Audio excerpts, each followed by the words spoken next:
What's your anticipation on how many people attend this thing over these 4 days? I would really like to see that 25,000 people one of the days in total attendees. And I think we're going to get around that 100,000 over the weekend between Thursday, Friday, Saturday, and Sunday. The other piece of it is, like you mentioned, that you may not be able to go for 4 days.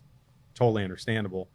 That's why we offered single day ticket options as well. For like the band you're targeting or the act you're targeting. Like, let me go see them. Right. Yeah. 100%. Because I think there's something to that people just don't have time to take off. And when I look at festivals, I think there's 3 different kinds. There's the music festivals that are on a beach that we say, hey, we're going to pack our bags and we're going to go to Tortuga.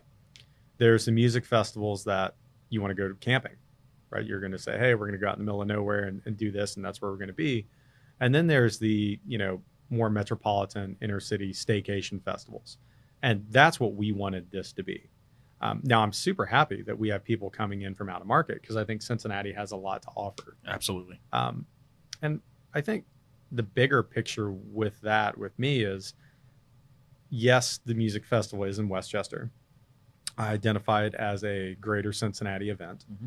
And I think Cincinnati as a whole, as a region, gets stronger once there's more solidarity between Northern Kentucky, Cincinnati, Northern Cincinnati, and even probably all the way to Dayton. Yeah. Strengthening that Cincinnati corridor. But also, to your point about greater Cincinnati, what I've told our marketing teams and just everybody involved is that we had to nail this as a Cincinnati music festival. We had to nail this market first. If we didn't appeal to the Cincinnati market, we weren't going to be able to grow. We weren't going to be able to attract other markets.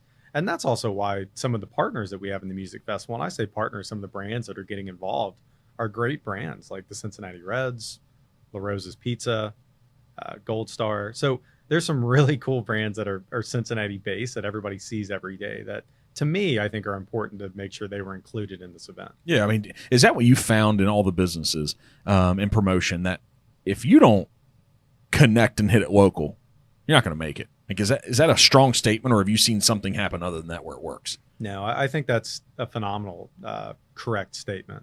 And the reason why I say that is, even when I look at the restaurant business, I think the best brands are the ones where people identify with that brand and they say, hey, I want to take you to this place that's local. I want to take you to this restaurant. It's really cool. It's in Oakley. It's called J. Alexander's. And I'm like, that's not local. But what they did as a brand, they made people feel that was their local restaurant.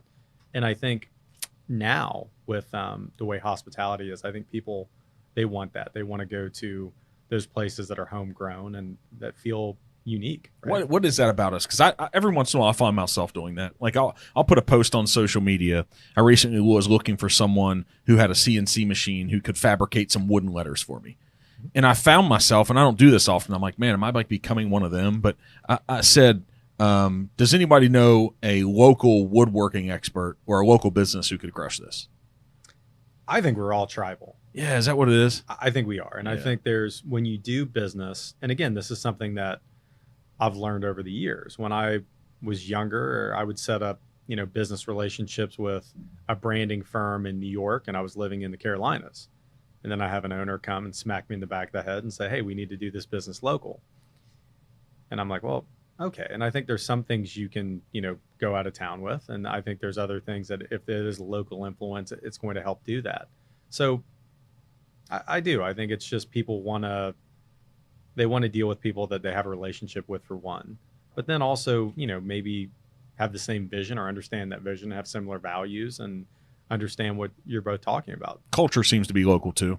There's some things you can identify with, right? I agree. And I also think there's a flip side to that where you want to continue to bring in new, fresh ideas as well. Mm-hmm. That's something that I think Cincinnati, is continuing to embrace. And I think, I'm going to say it, I think we still need to get better at. Mm-hmm. I think we need to keep on bringing in new things and trying new things. So, you are more of a diverse market. Yeah.